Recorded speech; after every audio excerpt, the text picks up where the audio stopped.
তিলক না থাকে যদি বিপ্রের কপালে সে কপাল শ্মশান সদৃশ বেদে বলে। আমরা বলি না, কারা বলে? শাস্ত্রে বলে যে যদি কোনো ভক্তের কপালে যদি তিলক না থাকে, আমরা করি কি মা জানেন তো? যেদিন মানুষ মরে যায় ওই দিন তাকে তিলক পরানোর জন্য আলাদা করে আমরা ঘটা করে বসে বলি। কি এরকম তো? তার বুকের উপর আমরা গীতা দিই, মৃত ব্যক্তির বুকে আমরা গীতা দিই। সে ভক্ত জীবিত থাকতে জীবনে কোনোদিন গীতা আস্বাদন করলেন না, ভাগবত অনুষ্ঠানে অংশগ্রহণ করলেন না, গীতার অনুষ্ঠানে গেলেন না, হরিনাম সংকীর্তনে গেলেন না, সাধুসঙ্গ করলেন না।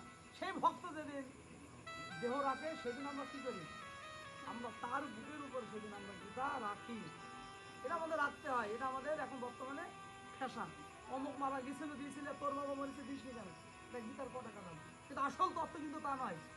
এই দেখেন, এই হচ্ছে গীতা দেওয়া, এই হচ্ছে কর্ণে হরিনাম প্রবেশ করা।